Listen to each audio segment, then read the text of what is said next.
Think about this. There's a pattern in history that shows up when countries and cultures get comfortable. Prosperity stretches on, conflict feels distant, institutions seem permanent. Leaders start managing headlines instead of managing threats. I think we're in one of these times, and I think our bill is coming due. Okay, how do you square those playground insults with the listening sessions that you're having with these conservatives on the podcast? Because I think you can be both and. But what It's if you're not a confusing zero-sum people game. as to I'm what not- you sincerely believe? Like, why not present just one Gavin Newsom, I- one consistent tone across all platforms? I am. What's the consistent tone? I'm who I am. I'm consistently me. The slogan goes like this: soft times create soft people create hard times. In soft times, risk feels theoretical, and decision makers delay hard calls. They assume everyone ultimately wants stability, which is not true. The wealthy want stability, but the rest of us are trying to put food on the table without being taxed into oblivion.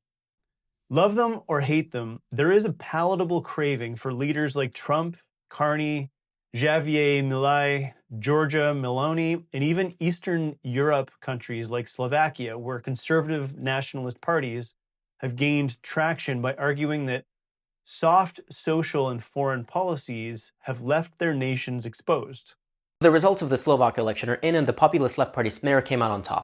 We've allowed hostile countries like Iran and Russia to have outside grasps on our global security. We've handicapped the middle class's access to financial freedom, and we've allowed intellectual organizations like the WHO and the UN to have unscientific opinions on how we feed and raise our children. Progressive policymakers have been at the helm for decades, and I can see the pendulum swinging back to our roots. In this episode, we'll look at how some historic societies fell and how our most recent leaders in Canada, the US, and abroad are trying to prevent history from repeating itself. If you think these conversations are as fun as I do, hit that like and subscribe button. My name is Chris, and this is The Think Report.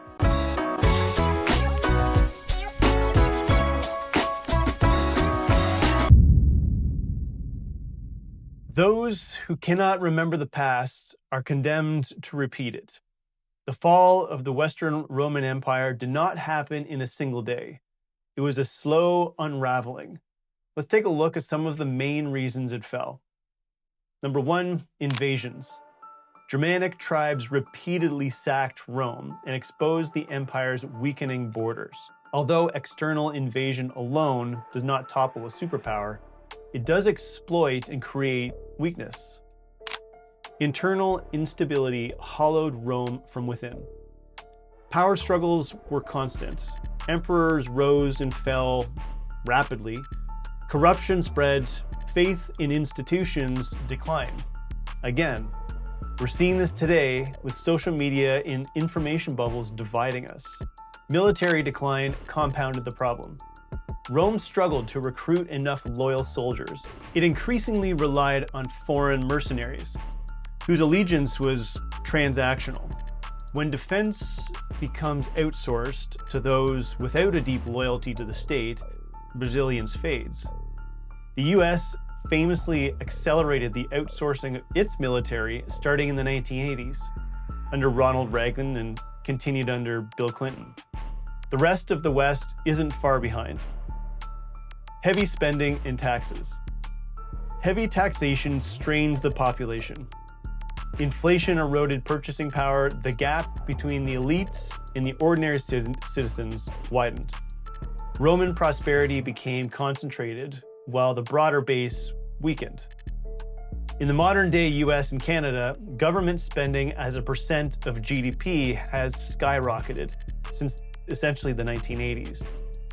It's also not a coincidence that one's ability to have a different livelihood than the one that they were raised in has also been on the decline.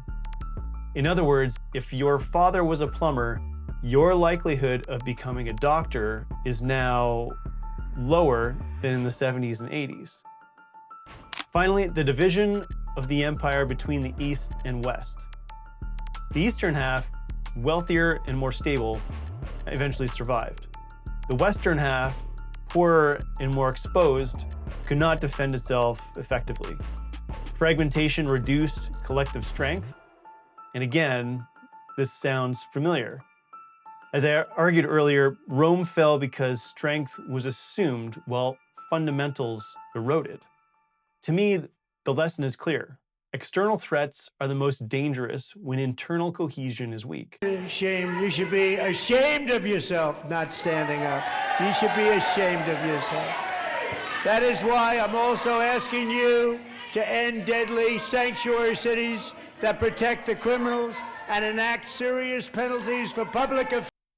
Economic and institutional decay invite opportunistic challengers. When a regime like Iran pushes boundaries, it is testing not just military readiness, but political cohesion and economic resilience. Let me be careful here, and let me start by addressing the elephant in the room. Trump's a pretty divisive guy. His ability to politic is almost completely absent. And he says the most ridiculous things. But, in my humble opinion, and evidently the majority of Americans, he is superior to his predecessors, Biden and Harris. But I tell you, if you have a problem figuring out whether you're for me or Trump, then you ain't black. Under Biden and Harris, the U.S. was a drifting ship with no rudder. They prioritized climate diplomacy, alliance repair, and cautious de-escalation at a time when almost every adversary, like China, Russia, Venezuela, Iran, Hamas, and Mexican drug cartels, were escalating. On Iran specifically, critics of Biden contended that partial sanctions enforcement in indirect negotiations signaled hesitation. From Iran's perspective, this was interpreted as space to advance enrichment while avoiding decisive consequences. Would you support an attack on Iran's nuclear sites by Israel? The answer is no. I think there's things we'll be discussing with the Israelis what they're going to do, but all 7 of us agree that they have a right to respond, but they should respond in proportion. The result is a regime closer to nuclear threshold status than before. Trump's approach, whether you like his tone or not, is rooted in pressure. Maximum sanctions, clear the red lines, a willingness to confront not just Iran, but also instability in Mexico and Venezuela, if U.S. interests are directly threatened. After Midnight Hammer, they were warned to make no future attempts to rebuild their weapons program, and in particular, nuclear weapons. Yet they continue, starting it all over. We wiped it out, and they want to start all over again. My preference is to solve this problem through diplomacy. But one thing is certain, I will never allow the world's #1 sponsor of terror, which they are by far, to have a nuclear weapon. If you're going to send a message to someone, the message must be credible. Biden and Harris were not. We could argue about Trump's style and the ability to politic, and honestly, I think that's a losing argument for conservatives. But if you want to talk about his ability to project strength and get things done, he's building a strong resume. If Iran continues to believe the cost of advancing its nuclear program is manageable, it will continue. I do believe there is one significant misstep that Trump has made with tariffs, which Mark Carney is using to shore up his own brand of strength in Canada. Where Trump is leaning into confrontation, Carney leads into economic stabilization and reducing trade risk. Where Trump is emphasizing America first, Carney is leading the world in new global economic structures. After decades of hand-in-hand economic partnership, Trump has abruptly brought that to an end with Canada. One of the things I've learned over the last few years from working with the US is that the majority of American media doesn't report on the resentment brewing in Canada over the tariffs. they're hitting the Canadian economy pretty hard. But even so, I'd actually lay the majority of the blame at Justin Trudeau's doorstep. His narcissism and next-level incompetence left Canada completely vulnerable and at the mercy of US policies. That should just never have happened in the first place. Canada can't even produce its own oil. We have to sell it raw to the US for processing. We have no infrastructure, none. As the third largest oil reserve in the world, that's shocking. As a result, Carney is diversifying Canada's economic risk by creating options.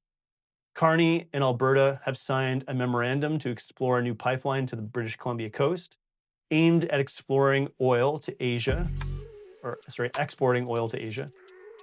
instead of relying almost exclusively on the US.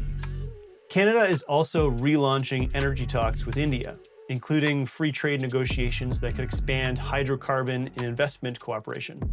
No oil deal is finalized, but the direction is clear: expand into Indo-Pacific ties.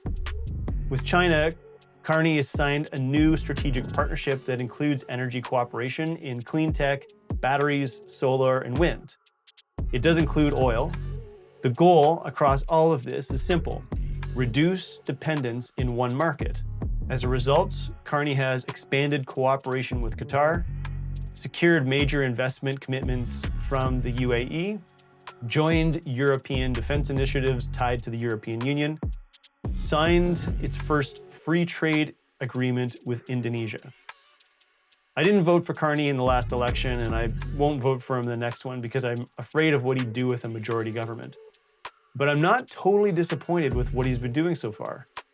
Trump's style is to use pressure to force recalibration. Mark Carney is using economic development to reduce exposure. I honestly think neither country is going to win in the long term. We should have been bringing North America closer instead of breaking it apart, but it is what it is. The shift is not isolated to North America.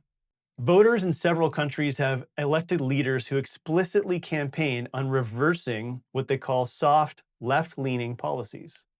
In Argentina, Javier Milei rode a wave of frustration with inflation, currency collapse, and entrenched political elites. His message was radical fiscal correction: slash spending, dismantle bloated bureaucracies, restore monetary credibility. Supporters see him as a necessary shock to the system that drifted too long. In Italy, Giorgia Meloni has positioned herself as a defender of national sovereignty and stricter migration control. Her rise reflects voter anxiety over identity, economic stagnation, and perceived loss of control to supranational institutions. In parts of Central Europe, including Slovakia, conservative or nationalist parties have gained traction by arguing that soft social and foreign policies have left their nations exposed. The language varies, the theme is similar: restore control, reassert sovereignty, reject drift. Whether one agrees with these leaders or not, their elections reflect public sentiment. Large segments of voters believe prior leadership was too cautious, too ideologically rigid, or too detached from economic reality. The pendulum swings when this frustration builds. Iran's defiance fits into this global narrative. When voters see adversarial regimes advancing without consequences, they question leaders who preach patience. They look for someone willing to draw firmer boundaries. The idea that Iran will negotiate itself into disarmament or step aside voluntarily is unrealistic. The Ayatollah regime, like Nicolas Maduro in Venezuela, calculates survival first. It believes it can outmaneuver pressure. They have the arrogance for it. It believes time is on its side. It believes Western societies are too divided to sustain confrontation. Maybe that belief is wrong, but until proven otherwise, it shapes Tehran's strategy today. Strong leadership does not mean constant war. It means credible boundaries. It means aligning domestic resilience with foreign clarity. It means accepting short-term discomfort to prevent long-term catastrophe. Trump's supporters argue that pressure restores deterrence. Carney's supporters argue that economic leverage reduces market risk. Leaders like Milley and Maloney argue that sovereignty and fiscal correction restore control. Each in their own way is responding to the same perception that drift must be reversed. If the world wants to keep the peace, it cannot rely on hope. It must present regimes like Iran and the Mexican cartels with a unified, credible reality. Peace is not preserved by comfort. It is preserved through clarity and the decisive ability to follow through. Think about that.